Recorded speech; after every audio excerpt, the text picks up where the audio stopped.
In this video, I'm going to break down when to use era, fue, estaba, estuvo, and then we're going to do some practice together, some examples and some reasoning behind the choice of the verb. La fiesta fue divertida, o la fiesta era divertida, o la fiesta estuvo divertida, o la fiesta estaba divertida. I know that this can be tricky because you have two decisions to make. In this case, you first need to decide whether to use ser or estar, and then you need to decide whether to use preterito o imperfecto. But don't worry, because in this video, I'll clarify everything for you and you'll know which one to use next time. Hola a todos, hi everyone. If you're new here, I invite you to subscribe. I post a new lesson every week. You can also subscribe to my newsletter where I send a bi-weekly free lesson as well. You have the link below. Alright, so let's go for it. First, I just want to say that many times they're all correct or they can all work. It just depends on the message you want to convey. So to get this right, before choosing your verb or your tense, you need to ask these two questions. First question, is it the point of the story? Is it the reason why you're telling me the story? Or is it just context, decoration? Second question, is it a state or is it the essence of something? Let's break it down. Question 1. The point versus decoration. If it's the point of your story, if it's the reason why you're telling me the story, then use the preterito. You'll say things like fue, fuiste, estuve, estuviste. If it's just decoration, if it's the context of the story, then you'll use the imperfecto. Era, estaba, éramos, estábamos. I have a full video on Preterito and Indefinido. You can check it on my channel. Now, question 2. Is it a state or is it the essence? Okay, so if it's a state, as in broken, sick, in Australia, because locations are also states, then you use estar. Estaba, estuve, estabas, estuviste.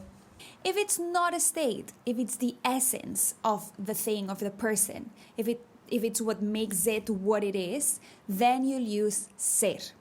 You'll say things like era, fue, and so on. You can also check my full video on ser and estar on my channel. Also, this lesson comes with a PDF. You can find it in the description and you'll find all the notes of this lesson and exercises to practice and so on, so you can go and download it. Okay, let's see it in action. Let's say a story that has a lot of was, I was, she was, and we'll translate it to Spanish and we'll break it down. Okay, so last week I was really sick and I was alone at home. My neighbor heard me coughing and came to help. She was so kind. She was actually a nurse when she was younger, and I was really grateful for her help. It's a really simple story. Let's break it down. All right.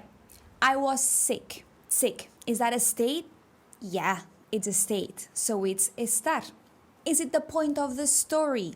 No, not yet. I'm just giving you context. I'm easing you into the story. So, imperfecto. Estaba enferma. I was alone. Alone. Is that a state? Yes, it's a state. Is it the point of my story? No, not yet. I'm still decorating. My neighbor was so kind. Kind, being kind. Is that a state? No, that's not a state. That's who you are. If you're kind, you're kind. So we'll use ser. Is it the point of the story? Yes, that's why I came here to tell you the story. My neighbor was so kind. That's my point. So we'll use the preterito. Fue muy amable. All right, she was a nurse. Being a nurse, is that a state? No, that's her profession. That's her essence. So we'll use ser. Is that the point of my story? Did I just want to tell you that she was a nurse? No, I could have, but no. So I'm using imperfecto. Ella era enfermera. I was so grateful. Being grateful. This is a state. Yes, so we're going to use estar. I was so grateful, and that's the point of my story, that my neighbor came to help. She was really kind and I was really grateful. That's the point of my story. Everything else is decoration. I'm going to use the pretérito. Estuve muy agradecida. Remember that this lesson comes with a PDF with more examples and more reasoning behind these examples so you can practice. Now let's see how to practice this, because the first step is being aware of this, understanding it, but then you need to practice. When you're speaking with someone, you're in a conversation, focus on flowing. Don't focus on, do I need to use ser and estar and preterito and imperfecto? Just flow. Don't overthink it. You'll have time to practice.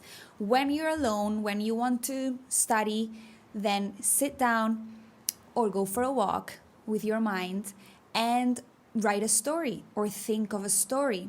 And do this process. Ask these 2 questions. Is it the point of my story? Is it the essence? And then you practice it slowly.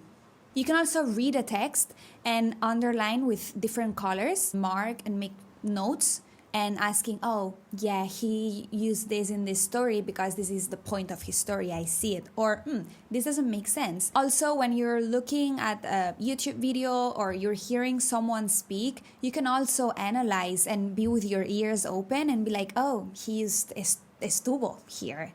Estuvo muy contenta, or estaba muy triste.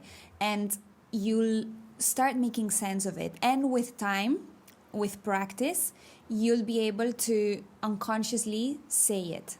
If you're finding it helpful, I invite you to subscribe to my channel to support me, and I'll be really grateful. Okay, so let me know in the comments if there's any part of this, what I've just said, that doesn't make sense or that you think differently. I like to start a conversation about this, and I'll see you in the next video.